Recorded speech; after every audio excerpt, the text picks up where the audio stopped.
Guys, serabut dengan meja lama yang tak cukup space? Trust me, lepas tukar meja expense table ni, memang mudah kerja korang. Aku nak review. Jom.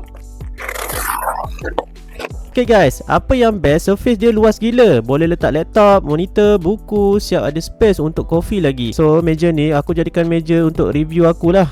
So mudah sikit kerja aku. Ni cara pasang dia, mudah je guys. Pasang skru atas bawah dia. Okay guys, selain daripada tu, meja ni sesuai untuk korang yang nak kerja rumah, student yang suka study dengan kemas, atau siapa yang suka set up workspace yang bersih dan teratur.